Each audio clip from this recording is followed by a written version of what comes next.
La pluie froide de décembre a puni dans les rues de New York quand Isabella Martinez, enceinte de 22 ans et 6 mois, a été littéralement jetée sur le trottoir avec une valise déchirée et 20 dollars dans sa poche. Son ventre très visible se démarquait alors qu'elle regardait incrédule l'appartement où elle vivait pendant 2 ans. « Vous aviez 2 semaines pour obtenir de l'argent au loyer, pas 2 mois », cria Margaret Sullivan, le propriétaire, avant de frapper fermement la porte. « Et il ne sert à rien de se tenir là comme une pauvre chose. J'aurais dû y penser avant de tomber enceinte sans pouvoir. » Isabella n'a jamais imaginé que sa vie s'effondrerait si rapidement. Il était arrivé du Mexique 3 ans plus tôt avec le rêve américain d'étudier les soins infirmiers et de construire une vie meilleure. Il a travaillé à double voyage, le matin en tant que nounou pour une famille riche à Manhattan et dans les bureaux de nettoyage de la nuit au centre financier, jusqu'à ce qu'il découvre la grossesse et soit licencié des 2 emplois le même jour. Le père de l'enfant, il avait disparu la même semaine qu'elle a parlé du bébé, ne laissant qu'un message froid sur son téléphone portable. « Je ne suis pas prêt pour cette responsabilité. Bonne chance avec ça. » Les voisins regardèrent depuis la fenêtre alors qu'elle essayait d'organiser ses effets dispersés sur le trottoir humide. Certains ont chuchoté les commentaires du mal sur un autre immigrant voulant vivre aux dépens du pays. D'autres ont simplement fermé les rideaux, faisant semblant de ne pas voir la fille enceinte être publiquement humiliée. Margaret Sullivan criait toujours de l'appartement. « Et n'ose pas dormir près d'ici. J'appellerai la police si vous vous voyez dans le bâtiment. » Le propriétaire de 50 ans de 6 propriétés dans le Queens semblait vraiment heureux d'expulser une femme enceinte lors d'une tempête hivernale. Isabella portait la valise lourde par des blocs, ressentant les contractions de Braxton Hicks causées par le stress. La première nuit, il dormait dans une rive à Central Park, se réveillant avec son manteau mouillé et son corps douloureux. Le deuxième jour, un employé du café l'a expulsé lorsqu'elle a essayé de réchauffer seulement un petit café avec les pièces restantes. « Il s'agit d'un établissement pour les clients, pas un refuge », a déclaré l'employé, ignorant complètement l'état d'Isabella. « Si vous ne consommez pas correctement, vous devez partir. » C'est le 3e jour, alors que j'avais une affamée et énormément,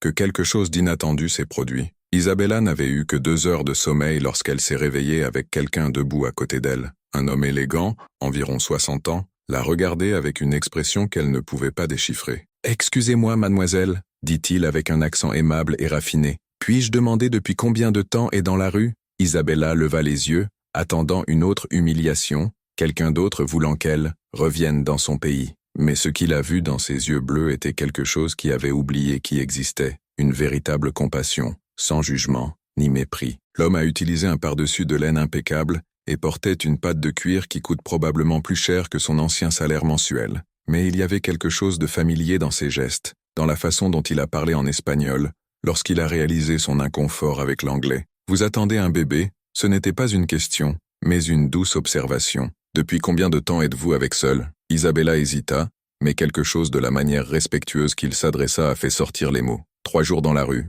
3 mois depuis que tout s'est effondré. » L'étranger hocha la tête lentement, comme si le traitement des informations bien au-delà de ce qu'elle avait partagé. Il y avait une intensité dans son regard qui suggérait que cette réunion n'était pas aussi décontractée qu'elle semblait. « Je m'appelle Eduardo Montoya », a-t-il finalement dit, « et j'ai une proposition qui peut changer complètement votre vie. Si vous appréciez cette histoire de surmonter, vous n'oubliez pas de vous abonner à la chaîne, car ce que cet homme mystérieux allait offrir ne changera pas seulement le sort d'Isabella, mais révélerait des secrets sur son propre passé, qu'elle connaissait même. Parfois, l'univers met des gens corrects au bon endroit, mais Isabella était-elle prête à découvrir que rien dans sa vie n'avait été vraiment coïncidé? Eduardo Montoya ne ressemblait pas à un homme qui faisait des offres vides. Alors qu'Isabella a traité ces mots, il a ouvert la pâte de cuir et a supprimé une carte de visite avec des bords dorés. Montoya Enterprises, développement immobilier, lu en lettres élégantes. « Écoutez, Isabella, » dit-il, la surprenant en utilisant son nom, même si elle ne se souvenait pas de se présenter. « J'ai une proposition inhabituelle. J'ai besoin de quelqu'un pour gérer un de mes projets spéciaux,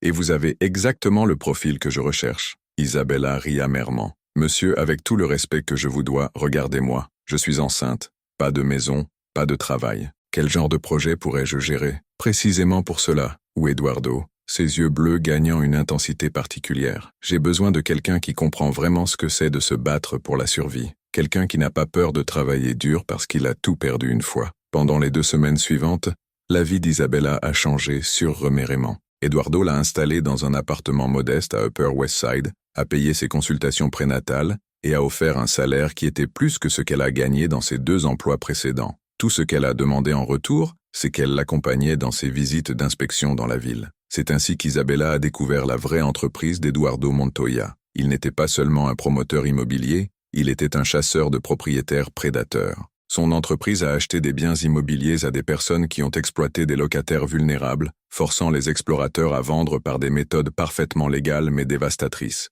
Margaret Sullivan est notre prochaine acquisition, a déclaré Eduardo, montrant à Isabella un dossier plein de documents. La propriété où vous avez vécu n'est que l'une des 6 que vous avez, le tout avec une histoire d'expulsions illégales, de charges abusives et de conditions malsaines. Isabella sentit son cœur accélérer. Saviez-vous qui j'étais le premier jour? Je savais que vous étiez injustement déversé par elle. Oui, mais je ne savais pas que vous trouveriez exactement la personne dont vous aviez besoin pour exécuter mon plan. Eduardo sourit d'une manière énigmatique. Vous voyez, Isabella, que Margaret a un point faible, sa cupidité incontrôlée. Grâce à une entreprise fictive, Eduardo avait fait une offre irremplaçable pour toutes les propriétés de Margaret, 40% au-dessus de la valeur marchande, paiement en espèces. La seule condition était qu'elle devait livrer tous les appartements complètement vides en 30 jours. Elle oblige les expulsions de masse, a expliqué Eduardo. Des familles entières sont jetées dans la rue au milieu de l'hiver, toutes pour profiter de ma fausse offre. Isabella a observé les photos qu'Eduardo avait recueillies,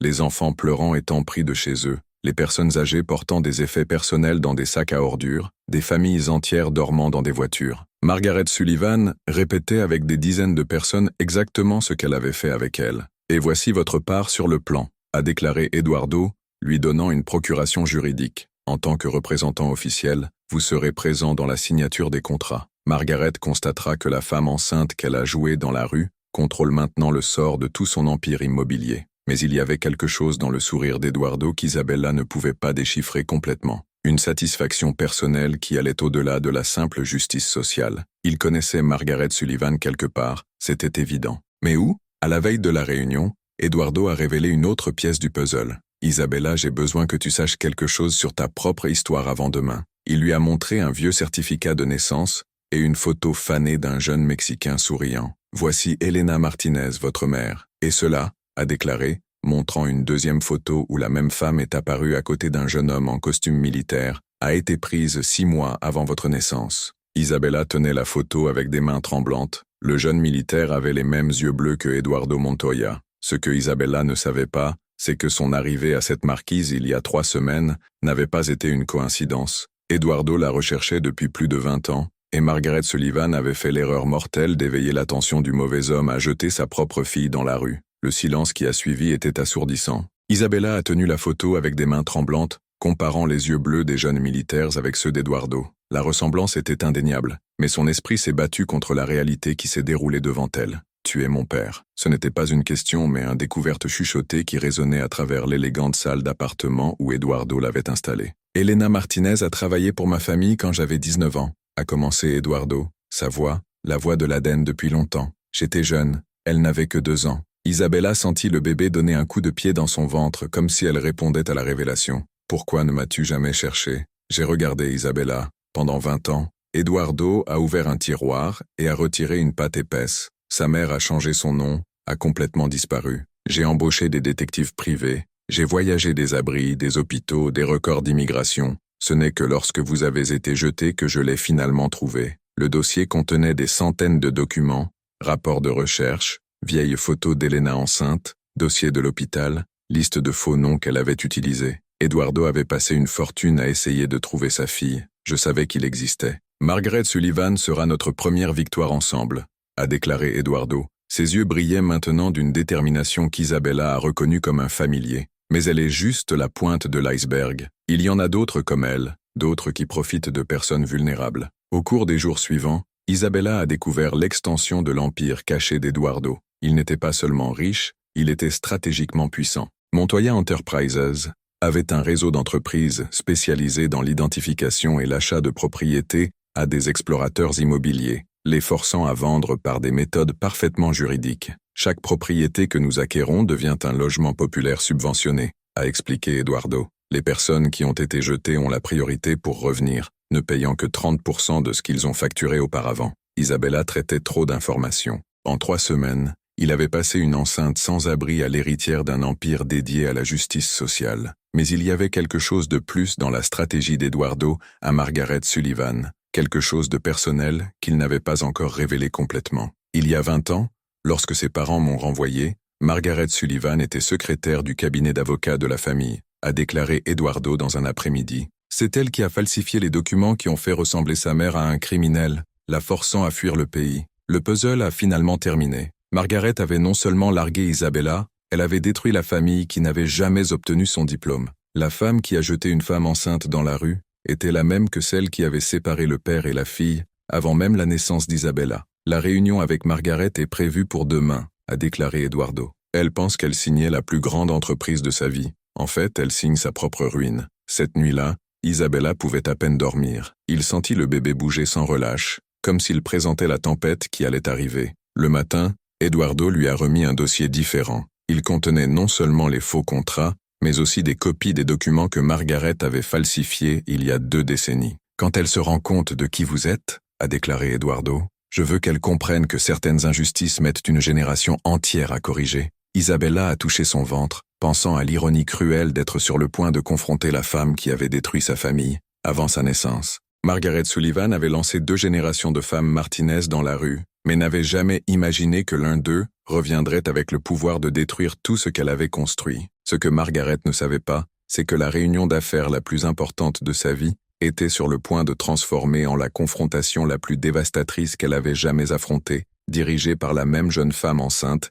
qu'elle avait humiliée il y a seulement un mois, et qui portait la 3e génération qu'elle ne pouvait jamais nuire dans son ventre. La réunion était prévue à 14 heures au cabinet d'avocats Morrison & Associates au cœur de Manhattan. Margaret Sullivan est arrivée 15 minutes plus tôt, rayonnant la confiance de ceux qui sont sur le point de fermer les affaires de sa vie. 40% au-dessus de la valeur marchande, paiement en espèces, murmura elle-même, en fixant le blazer cher en attendant dans la luxueuse salle de réunion. Je me débarrasserai enfin de ces propriétés problématiques et profiterai toujours d'une fortune. À 52 ans, Margaret avait construit son empire immobilier en explorant des locataires vulnérables. Les immigrants, les familles à faible revenu, les personnes non documentées, toutes étaient des cibles parfaites pour leur régime de collecte abusif et leurs expulsions illégales. L'avocat Morrison est entré accompagné d'Eduardo Montoya et d'une fille enceinte, que Margaret n'a pas reconnue immédiatement. Il était très occupé à admirer la poursuite impeccable d'Eduardo et à calculer mentalement les zéros dans son compte bancaire après la transaction. Mademoiselle Sullivan, a déclaré poliment Eduardo, je voudrais présenter mon représentant légal, Isabella Martinez Montoya. Le sang de Margaret a gelé quand il a entendu son nom, et s'est finalement concentré sur le visage de la jeune femme. La même fille enceinte qu'elle avait jetée dans la rue il y a un mois était assise à la table en acajou, portant un costume élégant et portant un dossier de documents sympas. Impossible, chuchota Margaret, sa voix échouant. Elle ne peut pas être ici, elle n'est qu'un immigrant sans abri que vous avez jeté illégalement lors d'une tempête hivernale. Isabella a terminé calmement, ouvrant son dossier. Oui, je suis exactement cette personne. Eduardo sourit d'une manière énigmatique. Vous verrez, Margaret, il y a des choses sur notre proposition d'achat dont nous n'avons pas entièrement discuté. Isabella a retiré une série de photographies chronologiquement organisées du dossier. C'étaient des images dévastatrices de toutes les familles que Margaret avait jetées le mois dernier pour vider les appartements. Les enfants qui pleurent, sous la pluie froide, les personnes âgées, portant,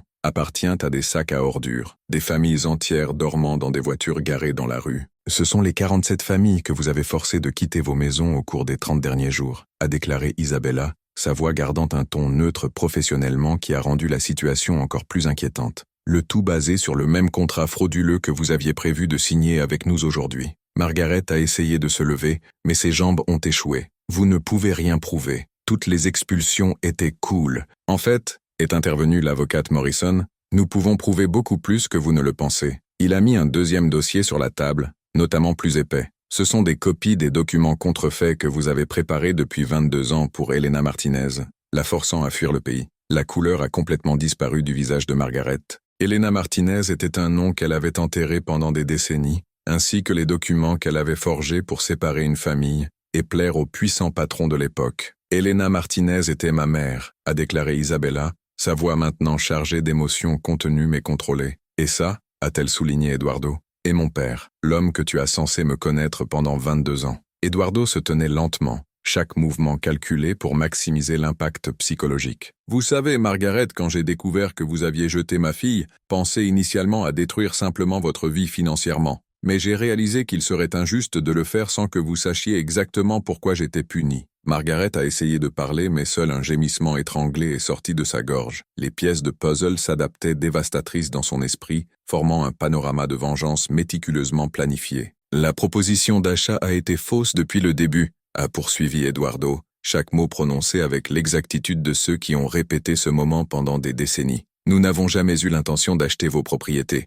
Au lieu de cela, nous avons utilisé le mois dernier pour documenter systématiquement chaque crime que vous avez commis contre les locataires vulnérables. Isabella a ouvert un 3e dossier, révélant des centaines de documents organisés par des catégories. Accusations illégales documentées avec des impressions de messages, des menaces enregistrées en audio, des expulsions effectuées sans ordonnance du tribunal, des conditions de logement malsaines, délibérément ignorées. Sa voix portait désormais la satisfaction contrôlée de ceux qui ont vu la justice être rendue méthodique. Nous avons des témoignages vidéo, des photographies de date et de temps, des documents internes de votre propre entreprise que vous pensiez détruire. L'avocat Morrison sourit froidement, en retirant un dossier encore plus volumineux. Oh, et nous avons également les confessions complètes de leurs employés. Apparemment, lorsqu'ils font face à des accusations criminelles fédérales, les gens sont étonnamment disposés à collaborer avec les autorités en échange des accords de délation primés. Margaret a essayé de récupérer le sang-froid, mais sa voix est sortie.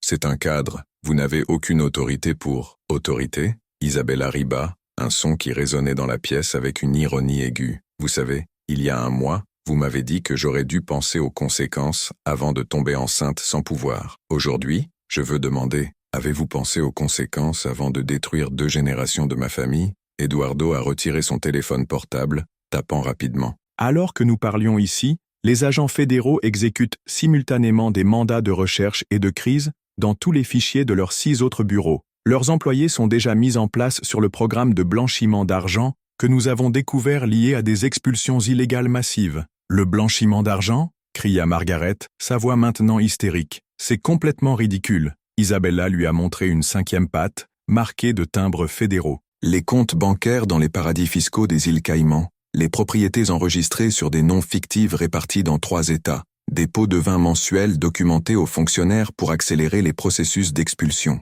Sa voix portait maintenant non seulement la satisfaction, mais une autorité que Margaret n'avait jamais vue dans le jeune vulnérable qu'il avait jeté. 22 ans à enquêter sur vous, Margaret. Vous n'avez aucune idée de l'extension réelle des crimes que vous avez commis systématiquement. La porte de la pièce s'est ouverte avec précision, et 2 agents fédéraux sont entrés, leurs références déjà visibles. Margaret Sullivan est arrêtée pour une fraude immobilière à grande échelle, une extorsion continue, une falsification des documents publics, un blanchiment d'argent et un complot pour commettre des crimes contre les droits civils. Alors qu'ils mettèrent les menottes, Margaret regardait désespérément à Eduardo, ses derniers espoirs de négociation clignotant toujours dans ses yeux. « S'il vous plaît, nous pouvons négocier quelque chose. J'ai de l'argent caché, je peux payer des compensations. Quoi qu'il en soit, Eduardo secoua lentement la tête, chaque mouvement délibéré. La seule chose que je veux de vous, Margaret, c'est que vous compreniez une leçon très simple. Certaines injustices mettent 2 décennies à être corrigées, mais lorsque cela se produit, la justice n'est pas seulement exécutée, c'est absolu et irréversible. Alors que Margaret a été menottée par les agents, Isabella était restée assise, une main protectrice sur son ventre où son fils a grandi. La même femme qui avait été jetée dans la rue un mois, avant que la poubelle ne contrôlait maintenant le sort de ceux qui avaient détruit sa famille avant sa naissance. Ce que Margaret ne savait pas, c'est que son arrestation n'était que le premier mouvement d'un plan beaucoup plus large. Isabella avait hérité non seulement d'un père et d'une fortune, mais d'un empire dédié à l'identification et à la neutralisation des explorateurs systématiques, et que ce serait la première de nombreuses familles qui seraient réunies et se vengeraient d'une mission de vie. 6 mois plus tard, Isabella a marché dans les rues des mêmes rennes où elle avait dormi sous la pluie, mais maintenant elle portait sa fille de 3 mois,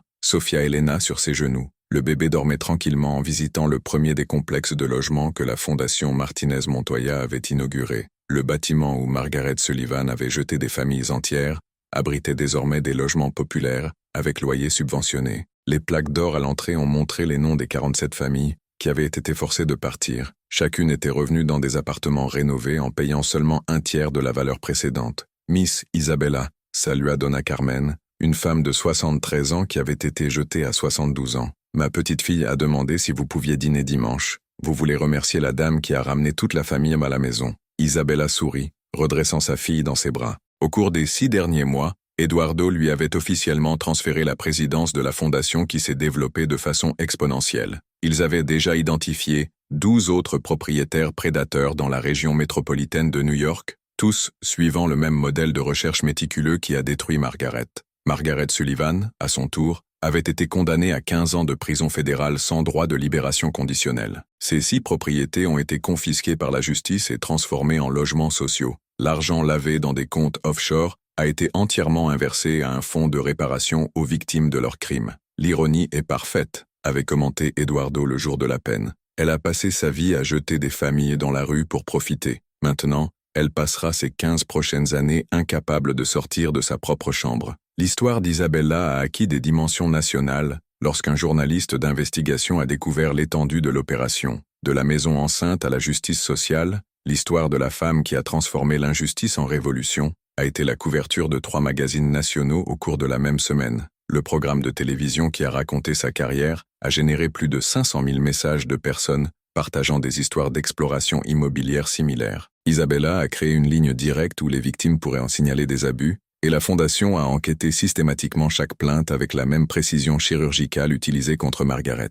Les universités juridiques ont commencé à étudier le cas Martinez-Montoya comme exemple de justice sociale appliquée par des méthodes juridiques. Isabella a été invitée à donner des conférences à Harvard, Yale et Columbia sur la façon de transformer l'injustice personnelle en un changement systématique. Maman aurait été fière, marmonna Isabella à Sofia Elena, tout en regardant les enfants jouer dans la cour à la retraite. Eduardo avait localisé le tombeau d'Elena Martinez au Mexique et avait construit un mémorial en son honneur, sur le même pays où la fondation de la fondation opérait maintenant. Le docteur Morrison, qui était devenu avocat permanent de la fondation, est apparu avec un dossier de nouveaux cas. Nous avons 23 nouvelles plaintes cette semaine. 2 semblent particulièrement graves, les propriétaires forçant les expulsions âgées pendant la saison des ouragans. Isabella hocha la tête, l'accent est mis sur la façon immédiatement de la manière stratégique qu'elle avait développée. Préparez les dossiers complets. Je veux tout savoir à leur sujet. Histoire financière, connexion politique, modèle de comportement. Si nous renversons ces explorateurs, nous ferons aussi intelligemment que possible. Eduardo, maintenant officiellement grand-père et transportant constamment des cadeaux à Sofia Elena, a regardé les opérations de commandement d'Isabella avec un mélange de fierté paternelle et d'admiration professionnelle. Tu sais que tu as transformé quelque chose d'horrible en une bonne force, n'est-ce pas? J'ai appris avec les meilleurs, a répondu Isabella, souriant à son père qu'il avait perdu et avait trouvé la même année. Et j'ai appris que la meilleure vengeance n'est pas de détruire ceux qui vous ont fait du mal, c'est de construire quelque chose de beaucoup plus grand qu'ils deviennent complètement irrités élévateurs. La Fondation avait déjà poursuivi et surmonté des cas contre 12 explorateurs immobiliers différents. Chaque victoire a entraîné non seulement des arrestations et des amendes, mais aussi dans la transformation des propriétés d'exploitation en logements dignes pour les familles à faible revenu. Il y a quelque chose de poétique dans l'utilisation de notre propre système, qui nous a opprimés pour créer la justice, a expliqué Isabella dans ses conférences. Margaret pensait qu'il jetait des ordures dans la rue quand il m'a versé. En fait, il plantait la graine de sa propre destruction. Sofia Elena s'est réveillée dans les bras de sa mère, ses yeux bleus, l'héritage des Montoya, en regardant le monde curieusement autour. 3 générations de femmes Martinez avaient fait face à différentes injustices, mais seule Isabella avait eu l'occasion et les ressources pour transformer la douleur personnelle en pouvoir systématique du changement social. Margaret Sullivan, dans sa cellule fédérale, a reçu des rapports hebdomadaires sur les familles, retournant dans les appartements qu'elle avait utilisés pour l'exploration. Chaque nouvelle a rappelé que sa cruauté avait créé le contraire de ce qu'il voulait, plus de dignité pour les personnes qu'il a essayé de détruire. La dernière lettre de Margaret a écrit de prison, jamais envoyée, a simplement dit « Je n'ai jamais imaginé jouer à une femme enceinte dans la rue, me coûterait tout. Si je pouvais remonter le temps, mais il n'y a pas de machine de temps pour la cruauté. Il y a seulement une certitude que des gens comme Isabella Martinez Montoya continueront de transformer les injustices en révolution, une famille sauvée à la fois. L'univers a une façon particulière d'équilibrer ses comptes. Parfois cela prend des décennies, a parfois besoin de l'aide de certaines personnes, mais à la fin, ceux qui plantent de la cruauté systématique récoltent exactement la destruction qu'ils méritent. Isabella Martinez Montoya a appris qu'il n'y avait pas de coïncidence en ce qui concerne la vraie justice, il y a des opportunités de recherche de préparation, du courage de trouver des ressources, et des gens assez courageux pour transformer leur propre douleur en guérison collective d'autres personnes qui souffrent des mêmes injustices. Si vous croyez que toute injustice mérite une réponse intelligente et que la meilleure vengeance est le succès qui construit des ponts au lieu de brûler d'autres personnes, assurez-vous de vous abonner à la chaîne pour plus d'histoires de personnes qui ont transformé leurs plus grandes défaites en les victoires les plus inspirantes et les plus systématiques que vous ayez jamais vues. Parce que parfois, lorsque le monde vous jette dans la rue en pensant que vous êtes jetable, vous avez deux choix. Accepter le sol comme votre lieu définitif ou utiliser le même étage qu'une base solide pour construire quelque chose d'infiniment plus grand et plus long que vos oppresseurs ne pourraient jamais détruire ni même imaginer.